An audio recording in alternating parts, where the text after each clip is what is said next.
Dear student, आज हम chemistry का एक बहुत ही इंपॉर्टेंट टॉपिक डिस्कस करेंगे, लिमिटिंग रिएक्टेंट। लिमिटिंग रिएक्टेंट एक ऐसा रिएक्टेंट है जो लिमिटेड अमाउंट में होता है, जो महदूद मिकदार में होता है, जो जल्दी ख़त्म हो जाता है। और जो दूसरा रिएक्टेंट है जो ख़त्म नहीं होता, उसको एक्सेस रिएक्टेंट बोलते हैं, क्योंकि वो इजाफी मिकदार में होता है।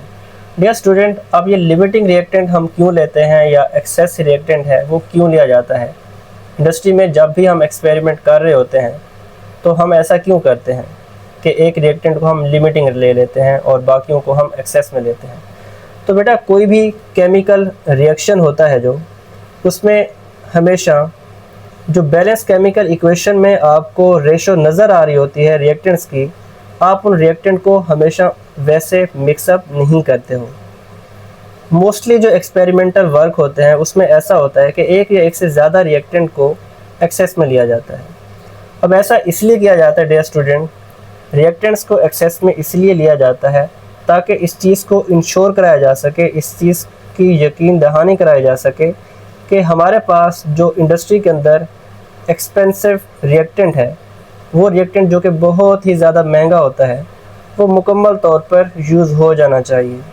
डियर स्टूडेंट, फॉर एग्ज़ाम्पल आप एक रिएक्शन करवा रहे हो इंडस्ट्री के अंदर, आप एक एक्सपेरिमेंट कर रहे हो, तो उस एक्सपेरिमेंट में जो महंगे वाला रिएक्टेंट है अगर वो बच गया तो इसका मतलब है वो ज़ाया हो जाएगा और इंडस्ट्री को नुकसान होगा। तो इसका मतलब है फिर आपको प्रॉफिट नहीं होगा बल्कि आपको तो लॉस हो जाएगा। तो इसीलिए हमेशा जो एक्सपेंसिव रिएक्टेंट होता है वो लिमिटिंग होता है, वो उसको पहले ख़त्म हो जाना चाहिए, उसको मुकम्मल तौर पर यूज़ हो जाना चाहिए।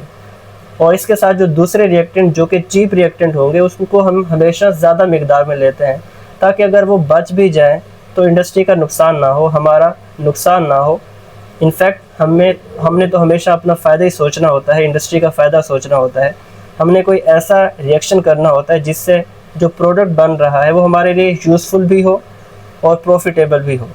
तो इसीलिए जो रिएक्टेंट एक्सपेंसिव होता है उसको मुकम्मल तौर पर यूज़ हो जाना चाहिए और वही रिएक्टेंट हमारे पास लिमिटिंग रिएक्टेंट होता है।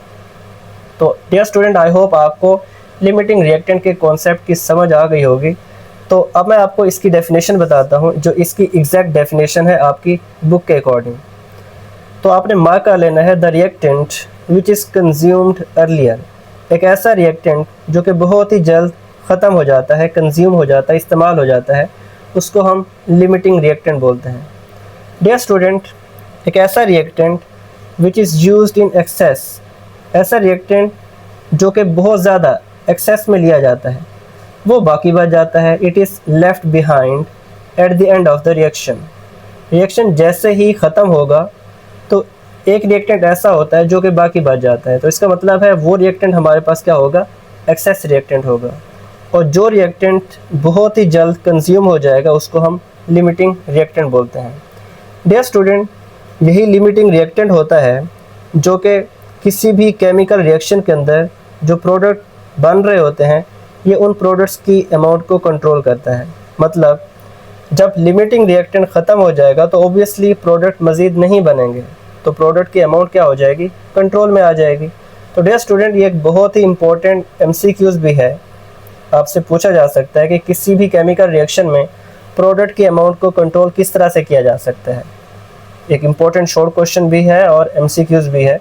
तो आपने बोलना है लिमिटिंग रिएक्टेंट एक ऐसा रिएक्टेंट होता है जो कि किसी भी केमिकल रिएक्शन में प्रोडक्ट की अमाउंट को कंट्रोल में रखता है। अब क्वेश्चन ये है कि कोई भी लिमिटिंग रिएक्टेंट है हमारे पास, तो हमें किस तरह से पता चलेगा, हम उस लिमिटिंग रिएक्टेंट को किस तरह से पहचान सकते हैं, उसको किस तरह से हम आइडेंटिफाई कर सकते हैं। तो डियर स्टूडेंट, किसी भी लिमिटिंग रिएक्टेंट को आइडेंटिफाई करने के 3 स्टेप्स हैं। सबसे पहला स्टेप तो ये है कि आपने number of moles of the reactant, आपने रिएक्टेंट के नंबर ऑफ मोल्स को कैलकुलेट करने हैं। स्टेप नंबर 2, आपके पास जो प्रोडक्ट है आपने उस प्रोडक्ट के भी नंबर ऑफ मोल्स को कैलकुलेट करना है। उसके बाद स्टेप नंबर 3 जो है, आपने अब उस रिएक्टेंट को आइडेंटिफाई करना है जिस रिएक्टेंट से आपके पास प्रोडक्ट की जो अमाउंट है वो कम आएगी। तो आपने उस रिएक्टेंट को आइडेंटिफाई करना है जिससे प्रोडक्ट कम बन रहे होंगे, क्योंकि वो रिएक्टेंट जब ख़त्म हो जाएगा तो इसका मतलब है प्रोडक्ट की अमाउंट भी बनना बंद हो जाएगी।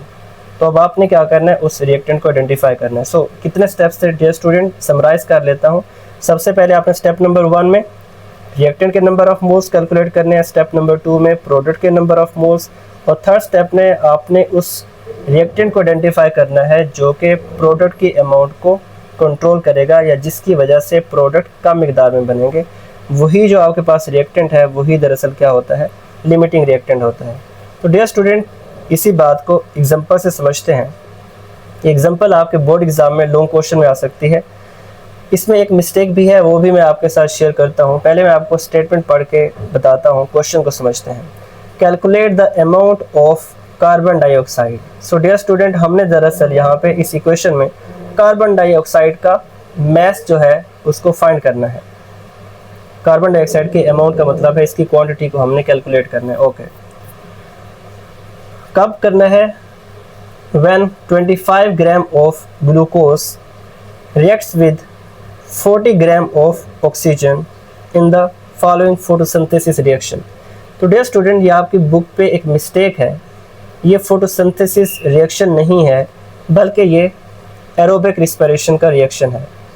आपने बायोलॉजी में पढ़ा होगा कि जो फोटोसिंथेसिस है वो दरअसल इसका उलट प्रोसेस है, जिसमें कार्बन डाइऑक्साइड और वाटर मिलकर ग्लूकोज बनाते हैं प्लस ऑक्सीजन। और इसका जो फोटोसिंथेसिस का उलट प्रोसेस है, जो इसका रिवर्स प्रोसेस है, उसको बोलते हैं रिस्पिरेशन। और अगर रिस्पिरेशन क्या एक ऐसा प्रोसेस है जिसमें ग्लूकोज की ब्रेक डाउन हो रही होती है, जैसा कि आप इस इक्वेशन में देख सकते हैं, ग्लूकोज की ब्रेक डाउन हो रही है और इससे कार्बन डाइऑक्साइड और वाटर बन रहा है। और अगर ग्लूकोज की ब्रेक डाउन हो रही है in the presence of oxygen, तो इस किस्म की रिस्पिरेशन को एरोबिक रिस्पिरेशन बोलते हैं। खैर, हमारा जो कंसर्न है डियर स्टूडेंट वो है क्वेश्चन के साथ, कि क्वेश्चन में हमें क्या दिया गया और हमने क्या फाइंड करना है। तो डियर स्टूडेंट, हमने क्या करना है, हमने इसमें फाइंड करना है कार्बन डाइऑक्साइड की अमाउंट को। तो सबसे पहले हम क्या करेंगे, स्टेप नंबर 1 मैंने आपको बताया था लिमिटिंग रिएक्टेंट में कि हमने क्या करना है, number of moles of reactant को फाइंड करना है। तो डियर स्टूडेंट, यहाँ पे जो रिएक्टेंट है हमारे पास इस रिएक्शन में, एक है ग्लूकोज और दूसरा है ऑक्सीजन। तो सबसे पहले हम ग्लूकोज जो कि एक रिएक्टेंट है इसके नंबर ऑफ मोल्स को देखते हैं। तो नंबर ऑफ मोल्स को फाइंड करने का जो फार्मूला है वो है मास ओवर मोलर मास।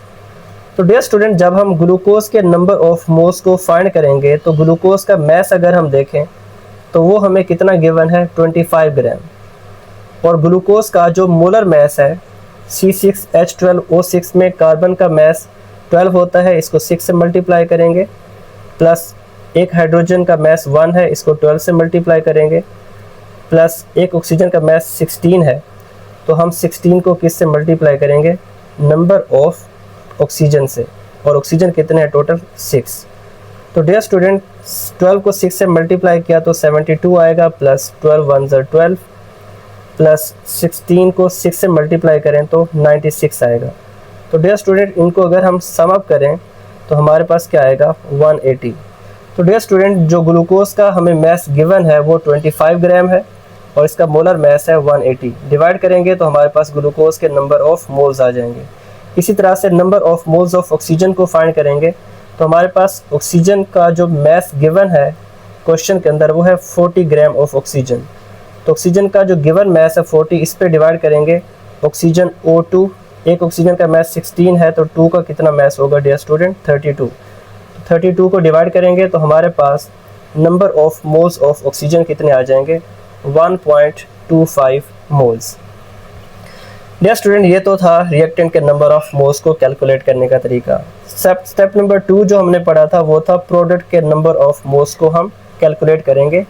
और प्रोडक्ट में स्पेशली हमने किसकी अमाउंट को कैलकुलेट करना है, कार्बन डाइऑक्साइड की। तो हम देखेंगे कि हमारे पास जो प्रोडक्ट में कार्बन डाइऑक्साइड बना है इसके कितने मोल्स बनेंगे।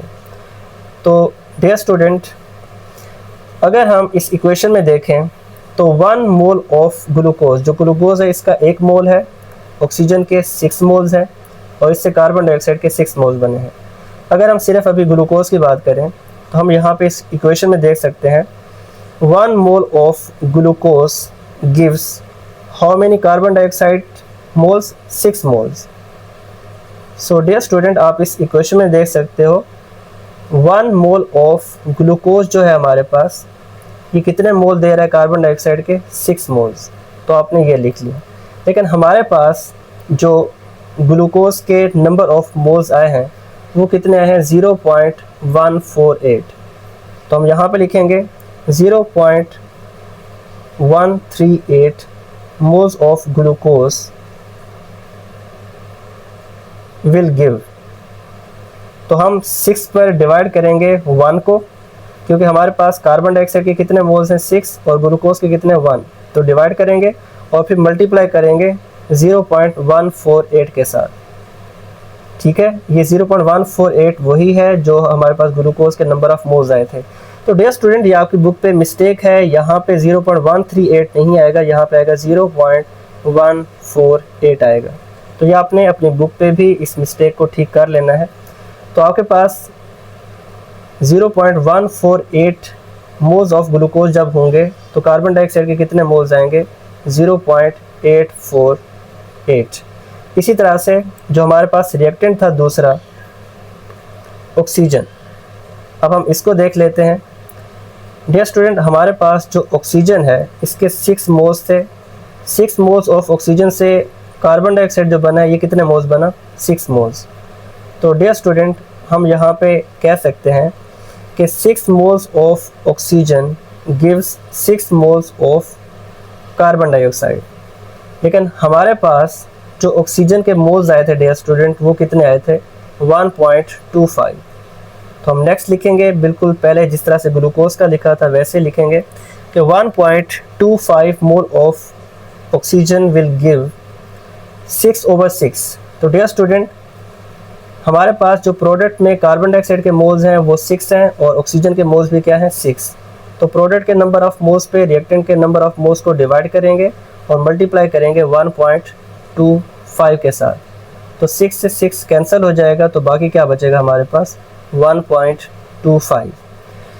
सो डियर स्टूडेंट, कार्बन डाइऑक्साइड को अगर हम देखें जो ग्लूकोज से प्रोड्यूस हुआ है वो है 0.848 मोल्स, और जो कार्बन डाइऑक्साइड हमारे पास ऑक्सीजन से प्रोड्यूस हुआ है वो है 1.25। तो हमने स्टेप नंबर 3 में लिमिटिंग रिएक्टेंट को फाइंड करने का जो स्टेप नंबर 3 था वो क्या था, वो मैं आपको दोबारा दिखा देता हूँ कि हमने क्या करना है डियर स्टूडेंट, उस रिएक्टेंट को आइडेंटिफाई करना है जिस रिएक्टेंट से हमारे पास प्रोडक्ट की अमाउंट कम आएगी। तो डियर स्टूडेंट, हमारे पास रिएक्टेंट तो 2 हैं, एक है ग्लूकोज और दूसरा है ऑक्सीजन। अब इससे देखते हैं कि हमारे पास किस से नंबर ऑफ मोल्स कम आए हैं। तो डियर स्टूडेंट, ग्लूकोज से नंबर ऑफ मोल्स आए हमारे पास 0.84 और ऑक्सीजन से नंबर ऑफ मोल्स आए हैं 1.25। तो कम मोल्स कहाँ से आए डियर स्टूडेंट? ग्लूकोज से आए हैं। तो इसका मतलब है ग्लूकोज यहाँ पे क्या होगा हमारे पास? लिमिटिंग रिएक्टेंट होगा। सो डियर स्टूडेंट, अब आपको समझ आ गई होगी कि लिमिटिंग रिएक्टेंट को किस तरह से आइडेंटिफाई किया जा सकता है। अब हम अपने मेन क्वेश्चन की तरफ आते हैं जो एग्जांपल में हमसे पूछा जा रहा है दरअसल, और वो ये है कि हमने क्या करना है, कार्बन डाइऑक्साइड के मास को फाइंड करना है। तो डियर स्टूडेंट, कार्बन डाइऑक्साइड के मास को अगर हम फाइंड करना चाहते हैं तो डियर स्टूडेंट, मैंने आपको एक फार्मूला बताया हुआ था। नंबर ऑफ मोल्स को फाइंड करने का फार्मूला क्या था? मास ओवर मोलर मास। अब इस इक्वेशन में क्योंकि हमने मास को फाइंड करना है तो नंबर ऑफ मोल्स के साथ मोलर मास क्या हो जाएगा डियर स्टूडेंट? मल्टीप्लाई हो जाएगा। सो ये जो दरअसल इक्वेशन है इसमें मोलर मास इस साइड पे आके मल्टीप्लाई हो जाएगा। तो इस इक्वेशन को जब रीअरेंज करेंगे तो ये क्या बन जाएगी? Mass is equal to number of moles multiplied by molar mass. तो डियर स्टूडेंट, हमारे पास जो अमाउंट ऑफ कार्बन डाइऑक्साइड मतलब जो मास है वो क्या होगा? Number of moles of carbon dioxide जो कि कम प्रोड्यूस हुए थे, कितने थे डियर स्टूडेंट? 0.848। तो इसको हम लिखेंगे यहाँ पे number of moles of carbon dioxide को और मल्टीप्लाई करेंगे कार्बन डाइऑक्साइड का जो मॉलिक्यूलर मास है। डियर स्टूडेंट, CO2 की अगर हम बात करें तो इसमें एक कार्बन का मास 1 होता है और इसमें हम क्या करेंगे? प्लस कर देंगे 2 ऑक्सीजन के मास को। एक ऑक्सीजन का मास 16 होता है तो इसको मल्टीप्लाई करेंगे 2 के साथ। तो 16 2 ज़ार 32 प्लस क्या होगा? 12 तो हमारे पास क्या होगा, कार्बन डाइऑक्साइड का मॉलिक्यूलर मास 44 आता है। तो इसी वजह से डियर स्टूडेंट हम क्या करेंगे, यहाँ पे जो कार्बन डाइऑक्साइड का मॉलिक्यूलर मास है 44, इससे मल्टीप्लाई करेंगे। तो अगर हम number of moles of carbon dioxide को कार्बन डाइऑक्साइड के मॉलिक्यूलर मास के साथ मल्टीप्लाई करें डियर स्टूडेंट, तो आंसर हमारे पास क्या होगा, 36.96 ग्राम। सो डियर स्टूडेंट, ये है हमारे पास अमाउंट ऑफ कार्बन डाइऑक्साइड जो कि प्रोड्यूस होगी इस रिएक्शन के अंदर जब 25 ग्राम ऑफ ग्लूकोज रिएक्ट करेगा 40 ग्राम ऑफ ऑक्सीजन के साथ। So dear student, I hope आपको आज के इस इम्पोर्टेंट टॉपिक लिमिटिंग रिएक्टेंट, इसको आइडेंटिफाई करने का तरीका और इसकी एग्जांपल बहुत अच्छे से समझ आई होगी। अगर आपको ये वीडियो हेल्पफुल लगी है तो प्लीज़ आप इसको लाइक करें, अपने दोस्तों के साथ भी शेयर करें। अगर आप हमारे इस चैनल पे न्यू आए हैं तो प्लीज़ आप इसको सब्सक्राइब कर लें, ताकि आने वाले जितने भी अपकमिंग लेक्चर्स हैं वो आपसे मिस ना हो सकें और वो आपको टाइमली मिल सकें। सो डियर स्टूडेंट्स, अगर आपका कोई क्वेश्चन है तो आप कमेंट सेक्शन में पूछ सकते हैं। मैं इंशाल्लाह जितना जल्दी हो सकेगा आपको रिप्लाई करने की कोशिश करूँगा।